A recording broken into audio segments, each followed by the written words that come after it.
Welcome everyone to the Cabinet meeting of the 6th of September.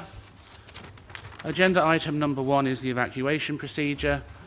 Now that we have no members of the public here, I won't bother reading it out because everyone present knows the evacuation procedure. Agenda item number 2 is apologies. All of Cabinet is present. Item number 3, which is declarations of interest. Are there any declarations which aren't already printed on the agenda papers? No, we'll take them as read then. Agenda item number 4 is the minutes of the last meeting. I wasn't here last time, so does anyone want to propose those as a true and accurate record? Councillor Croft, is that accepted by the rest of Cabinet? Yep. Okay, thank you.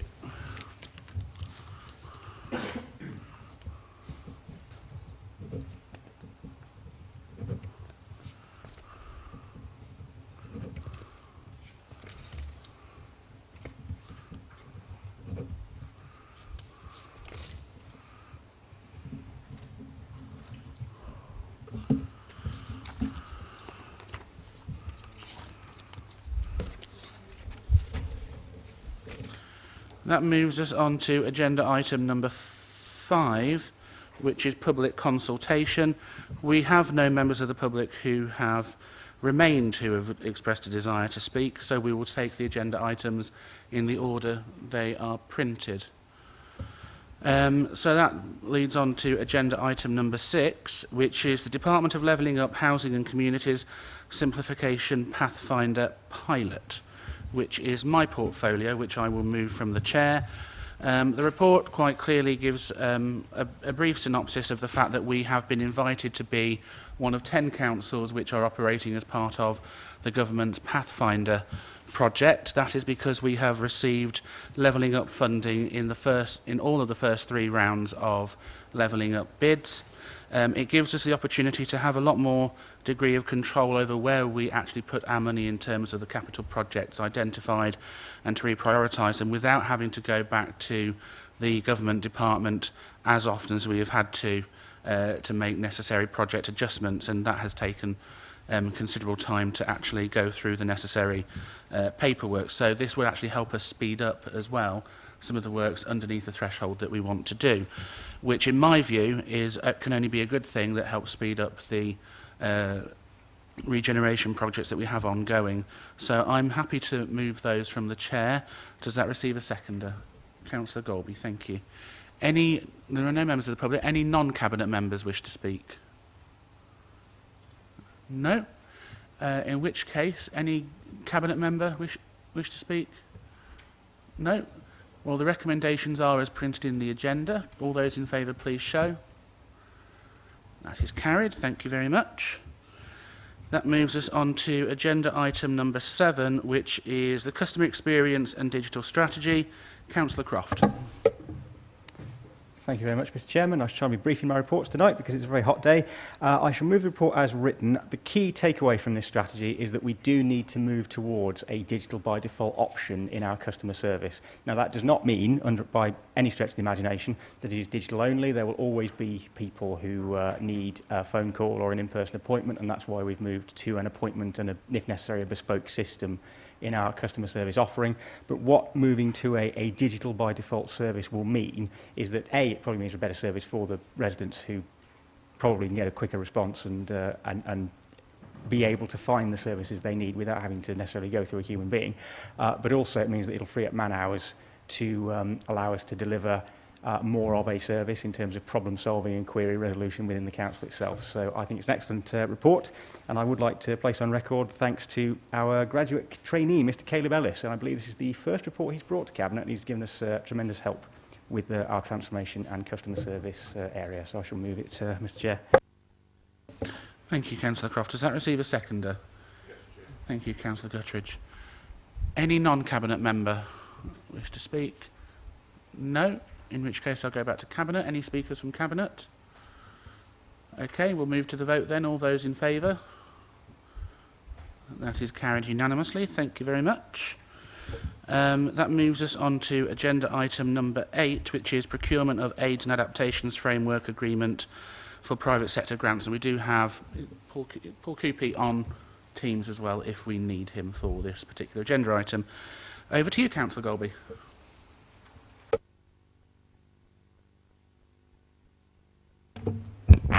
Yeah, I'll keep it brief again. I'll move the report as written. If Paul wants to add anything, he can.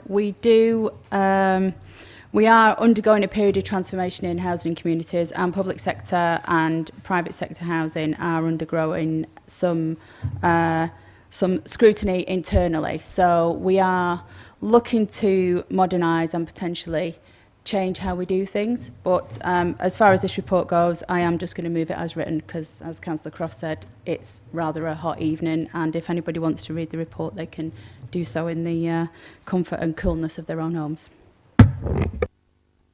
Okay, thank you, Councillor Golby. Does that receive a seconder? Thank you, Councillor Smith. Any non-cabinet member that wish to speak? Okay. Paul Coopey, is there anything that you wish to add whilst you're on the line? It's like waiting for the voice of God. No, there's nothing. It's straightforward. Okay, thank you very much. In which case, anyone from Cabinet want to say something? No? Okay, we'll move to the vote then. All those in favour, please show. And that's carried unanimously. Thank you very much. Agenda item number 9, cultural strategy. Councillor Markham. Yeah, thank you, Chair. This report is another one that's quite substantial, but a brief outline is that the new cultural strategy outlines the wide range of cultural activities which already take place, the people who benefit from that, and the value that cultural activity as a whole might have for economic activity and the health and well-being of residents within the borough. The strategy was conducted by the Borough Council for the Borough Council by the arts organisation, Artreach. The document provides a thorough analysis of what people value and what they might like to see in the future. The strategy also highlights the need to capitalise on the things that make the area special, including roots in ribbon weaving and hat making, the legacy as the birthplace of George Eliot, and the proud local coal mining history. Bedworth's Armistice Day event is the biggest outside of London, and a range of faiths and cultures are celebrated within the borough, including the significant and active Gurkha community. The borough's 2 town centres, town centre markets and destination parks at Riversley and at the Miners Welfare Park also have a role to play. The document notes the success of events such as the Sanctuary in the Miners Welfare Park and Sharing the Light in the Nuneaton Town Centre as they caught the imagination of the local people back in 22. The strategy will support the Borough Council to identify how to make more of these opportunities. A new cultural forum will be set up to encourage joint working and share ideas, as well as building relationships, and Art Council funding will ensure nationally known organisations, Artichoke and Imagineer Productions, will be working in the area and with local artists to try and kick-start fresh impetus for the cultural strategy. So I actually move the report as written and the recommendations as printed. Thank you. Okay, thank you, Councillor Markham. Does that receive a seconder? Okay, thank you, Councillor Guttridge. Any non-cabinet member wish to speak? No? Any cabinet member wish to come in? No, in which case we'll move the recommendations have been moved as printed. All those in favour, please show. Thank you very much. That moves us on to agenda item number 10, which is the Bedworth Physical Activity Hub update. Back to you, Councillor Markham. Thank you, Chair. Again, this is a large report. I'm not going to say too much about this because I think we've gone over it and over it so many times. But this report provides Cabinet with a leisure development update in relation to the Bedworth Physical Activity Hub, following financial pressures in delivering this project. A proposed de-scope design on the project has been produced and supported by partners to help deliver the Physical Activity Hub and to reduce the overall project costs, while still delivering required outcomes and reducing the financial strain on borrowing from the Nuneaton and Bedworth Borough Council. The report looks at options to move the project forward. So I submit it as printed and again move the recommendations as printed. Thank you. Okay, thank you, Councillor Markham, and I will second that from the Chair. Do we have any non-Cabinet members who wish to speak? I saw Councillor Walsh's hand first, then Councillor Brown. Councillor Walsh.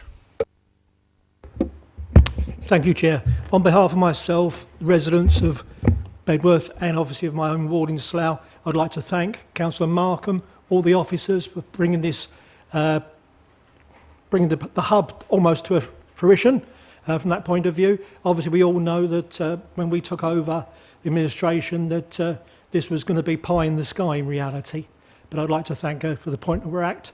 I'd also like to thank Councillor Evans, obviously, who helped instigate the original funding that we received Levelling Up, and obviously the officers concerned. Thank you. Thank you, Councillor Walsh. Any points of clarification? No. Councillor Brown. Thank you, Chair. Yeah, I'd very much like to echo the sentiment of my colleague Councillor Walsh on this. Many congratulations for the hard work from all parties that's gone into looking at this project again to bring it in at a cost that is now reachable in terms of funding. It delivers the essential items of the project and puts in the other bits in stages.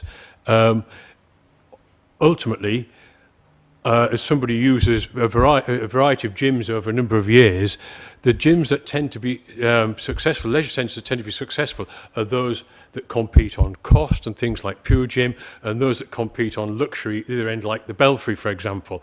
The danger for us is to produce something that's like the M&S of gyms and leisure centres, which is something that pretends to be upmarket, but doesn't actually have the quality and the facilities that attracts the people to it. So what we've actually done here is we've stripped out some of the non-essential items, really, some of the luxury could-have items, and retained the must-have items that we so really need for the residents of the borough.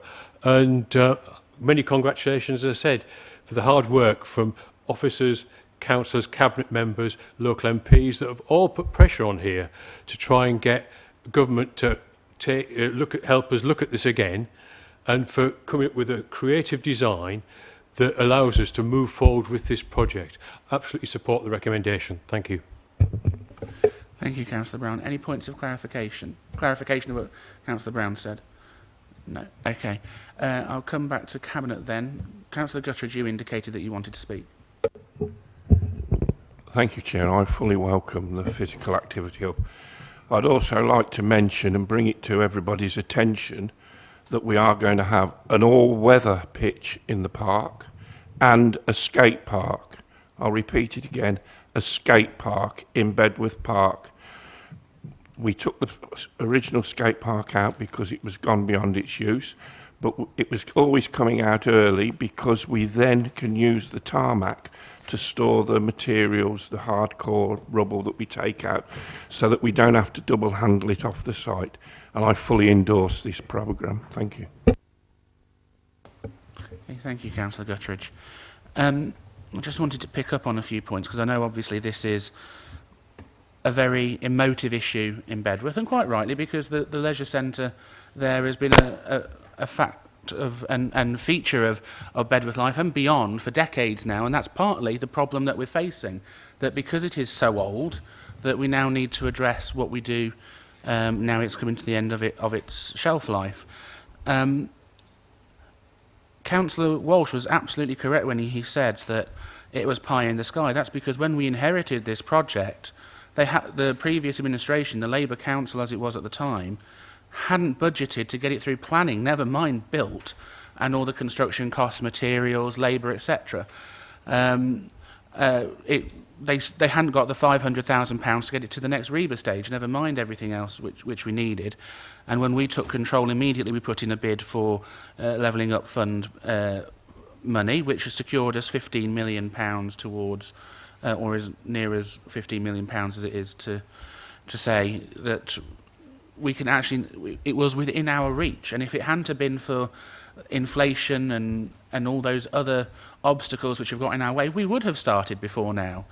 And we would have been able to deliver something which is of a higher spec, But that doesn't mean we can't yet reach that higher spec. We just have to approach it in a different way and stage it and wait until that funding does come within reach of our grasp again, because it has escaped no one's attention over the past 12, 18 months that inflation has skyrocketed. There's been a series of international events which have completely turned the economy upside down, and this council is not immune to the effects of the global economy, and that has stymied where we wanted to be. If we would have started construction months ago if it had been our choice.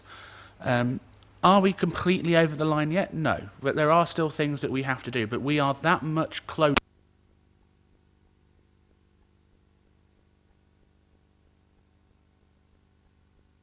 that Bedworth has a number of the lower super output areas, the areas of greatest deprivation, not only within our borough, but within the county itself.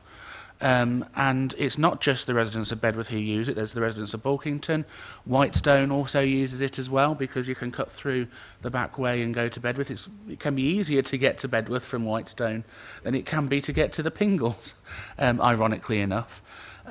So I think this is a great step in the right direction, and I would like to place on record my thanks not only to Councillor Markham and Councillor Croft, who have had to bear the brunt of some of the sleepless nights from a member perspective in terms of finding the funding and everything else that has gone with it, but also to Kevin Hollis and Vicky Summerfield, because without them we would not have been able to progress this to the next stage, because it's true, money makes the world go round, and if we don't have that money, Vicky Summerfield as our Section 151 officer will not sign it off. And that is absolutely right. If we cannot afford it, we cannot deliver it. The last thing we want is a building site or a hole in the ground where a new leisure centre should be. So I know that some residents have been upset that they haven't had everything which was in the original spec, and I can only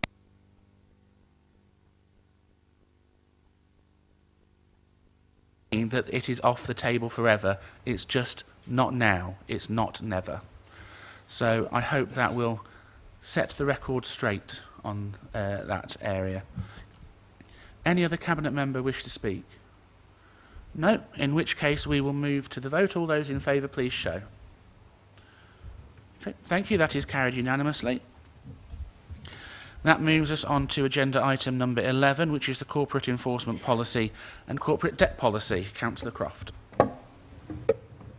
Thank you very much, Mr. Chairman. This updates our debt recovery policy and actually introduces a corporate enforcement policy for the first time, and not only corporatises these documents but writes them into the Constitution should full council approve our recommendation. And it gives our officers the tools to be much more robust on debt recovery, because we know we need to step up in that department. It also lays out in some considerable detail and at length the measures we will take to help people and to give them every opportunity of paying their taxes and charges to us. But ultimately, taxes and charges have to be paid, partly for our financial position and partly because, to be blunt, it is not fair on the other residents who do pay their taxes and charges and rents if there are some residents who are not. So it's a very welcome step in terms of fairness for the borough and in terms of contributing to the repairs to our financial position. So I shall move the policies, Mr. Chairman. Thank you, Councillor Croft. Does that receive a seconder? Councillor Golby, thank you. Any non-Cabinet member? No. Any Cabinet member wish to come back in? No. In which case we'll move to the vote. All those in favour, please show. That's carried. Thank you very much. That moves us on to agenda item number 12, which is the Modern Slavery and Human Trafficking Annual Statement 2022-23. Councillor Croft. Thank you very much, Mr. Chairman. This is a requirement under the Act, so I shall move the report as written and thank our splendid AD for putting it together. Thank you very much, and I will second that from the Chair. Any non-Cabinet member wish to speak? No. Any Cabinet member wish to come in? No.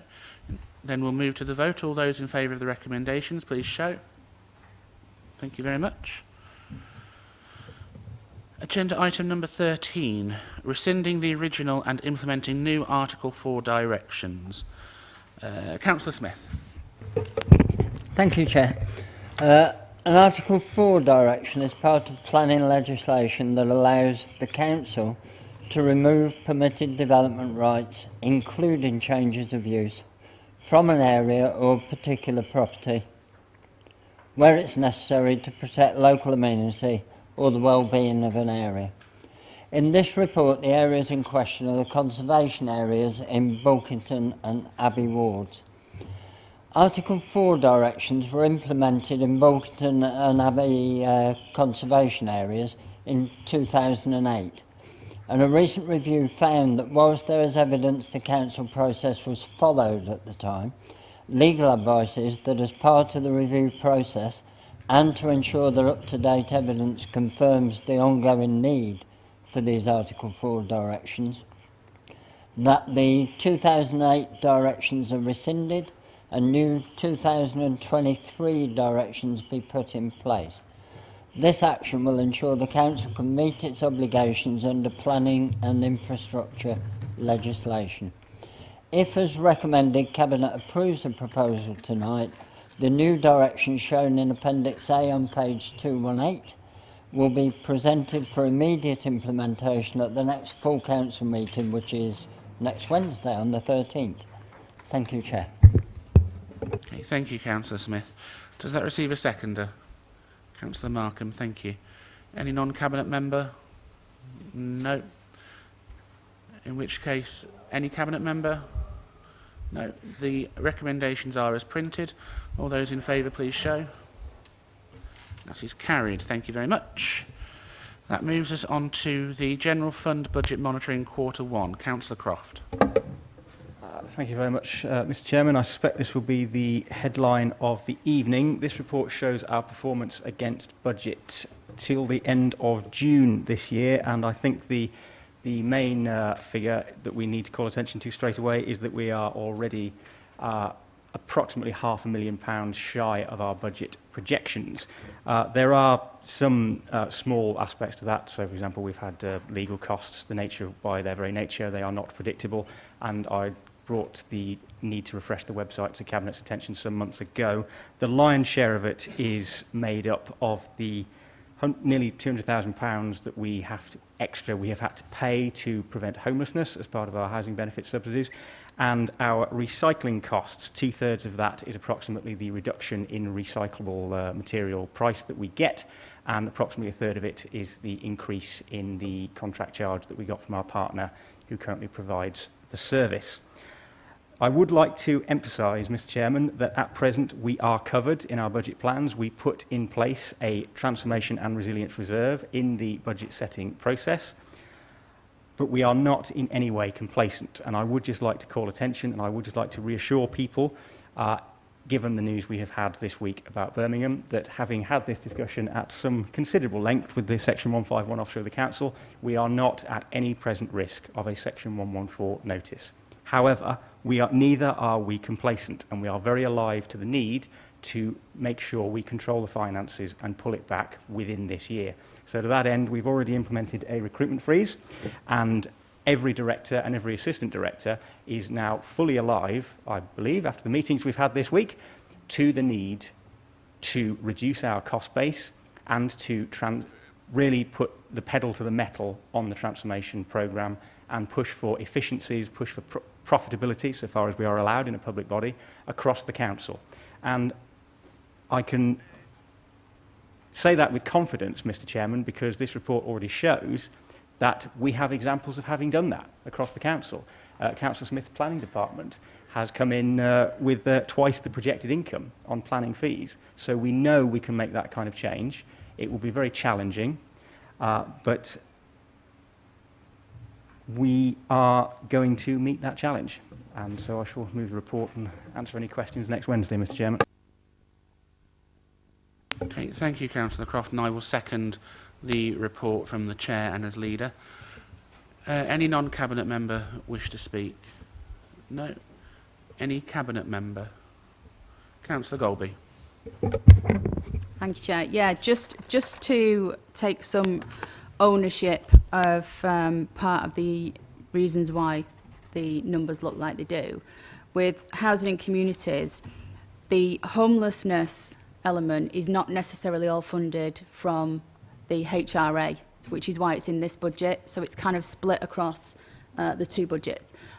We will be looking at the HRA coming up, but we are 100% currently looking at how to get around the issues of the increased costs for homelessness. We're looking at some innovative ways to help reduce homelessness completely, so we don't have the costs, but where we do have the costs, what can we do to mitigate them? So there is an active body of work going on currently to address these issues, and I wouldn't want anybody to think that that isn't taken on board. And also, I know the amount of money seems quite a lot, and you might think that we've got a massive amount of homeless people within the borough, but actually the charges are quite high per person rather than it being a lot of people. It's a small number of people with individually high charges. So again, I wouldn't want it to be misrepresented that we've got lots and lots and lots of homeless people, because at the moment we genuinely haven't. So we are looking at things and we are aware of what's going on. We are very aware of our surroundings and we are very aware of the situation. Thank you, Chair. Thank you, Councillor Golby. I think the preamble to our meeting tonight, where we had a fringe element claiming that we were acting illegally or that we were bankrupting the residents, etc., goes to highlight that there is a fringe element who will misrepresent what goes on. So let me state categorically, as Councillor Croft said, but from my lips to the residents' ears, hopefully via the good offices of the press, this is not a Section 114 notice. We are not bankrupt. If we do not take the actions we are taking to control that, to control our finances, then there is a danger of that. But we are a responsible authority who are taking every action possible to try and reduce our activities to reduce the overheads where we can, to increase our revenue where it is appropriate, all with a view to keeping our essential services going. As it happens today, I've been working in Birmingham, which is the talk of the town, shall we say, and precipitated some of the outburst we had earlier. And to be honest, at this stage, you wouldn't know there was a difference. In Birmingham, the street, I walk past someone emptying the bins. That is a statutory service which they have to provide anyway. But it does worry me that when I read on the train to keep myself occupied,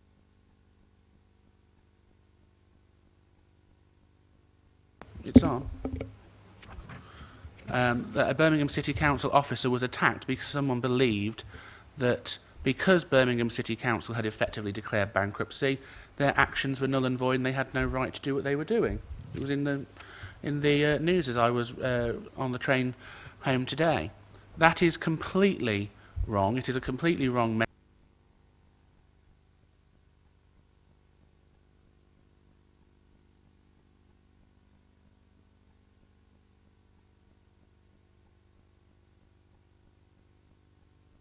Keep this service going for the residents of Nuneaton and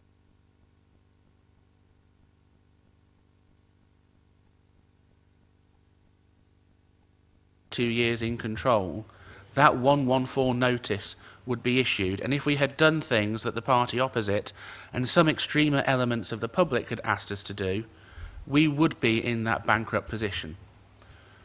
Sometimes in life, it means making difficult decisions, and we will not shy away from those difficult decisions, but we will always do that with the interests of the residents of Nuneaton and Bedworth first and foremost in our minds. And I think that is on behalf of the entire Cabinet when I say that, because I know Cabinet and their officers are working extremely hard to make sure that we keep the show on the road. Any other Cabinet member wish to speak? No? In which case we'll move to the recommendations as printed. All those in favour please show. Thank you very much, that is carried. Moving on then to agenda item number 15, which is the HRA budget monitoring Quarter 1. Councillor Croft. Thank you very much, Mr. Chairman. This is the same report for our housing revenue account, and the headline figure on this is that we are again adrift from budget by £350,000.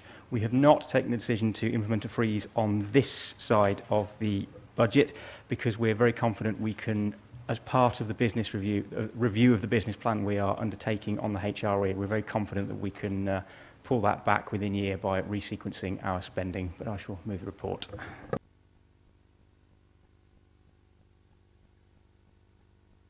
Oh, sorry. Councillor Golby, you wish to say? Any non-cabinet member? No. Councillor Golby, did you wish to come in at all? Right, Councillor Golby. Just again to reiterate what I said in the last agenda item, so there is no ambiguity, hopefully no ambiguity and no misrepresentation. We are looking at a transformation programme. We are currently undertaking a review of the HRA, which is the housing revenue account. We are looking at how we provide services. We are looking at service improvements. We are looking across the board, and finance is one of the ones, one of the main drivers for this. So again, I would like to reiterate what you said. We may be a little bit adrift at the moment, but there is an awful lot of work going on in the background to ensure that we don't end the year adrift and that we do have a sustainable plan going forward, which is, again, why we are doing the full HRA review. So the concern is that I share is one that you've just voiced with the fringe elements, sometimes in this council chamber and sometimes outside, who seem to want to present things in an untrue light. And I just need to be very, very clear. Whatever appears in the media, whatever appears on Facebook and whatever else, we are working on this. We do know that we need to change things, and that's what we're doing. So, thank you very much. Okay, thank you, Councillor Golby. Any other cabinet member? No. In which case we'll move to the vote. All those in favour of the recommendations, please show. That is carried. Thank you very much. And for the final time this evening, agenda item number 16, capital monitoring quarter 1, Councillor Croft. Thank you very much, Mr. Chairman. This report, in contrast to the first two I've presented on the budget, shows a considerable underspend projected this year for the capital programme. That's due to our old friend project slippage because of the way that we are sequencing our regeneration projects and the pause we've had on the physical activity hub and the continuing progress with Grace in Place. The only thing I would particularly like to highlight, even though it's included in the text of the report, is that while the capital programme will show a £75,000 overspend for our wonderful programme of playground regeneration that we've introduced in the last two budgets at this council, it will of course be met by a revenue contribution, so the effect is financially neutral across all of our budgets. It's not an overspend, it's just the accounting treatment. But I shall move the report, Mr. Chairman. Okay. Thank you, Councillor Croft, and I will second that from the Chair. Any non-cabinet member wish to speak? No. Any cabinet member wish to come in? Councillor Golby. Again, to publicly reiterate what I said before, the capital programme is one of the programmes that we are reviewing as part of the HRA review, and we are no different to anybody else. With our programme of works, we've been hit with high material costs, we've been hit with high head costs, with trades and such like, and we've been hit with high inflation. So we're not immune to it, the same as everybody else that's got any sort of build project anywhere, certainly in the UK at the moment. So that is again something that we're looking at reviewing and looking at streamlining. Thank you, Chair. Okay, thank you, Councillor Golby. Any other member of Cabinet? No. In which case we'll move to the vote on the recommendations. All those in favour, please show. Thank you very much. That is carried. Agenda item number 17, recommendations from overview and scrutiny panels. There are none. And then any other items. I've not been made aware of anything else which is urgent for tonight. So that concludes the business of tonight's Cabinet, and I thank you all for your attendance. Thank you.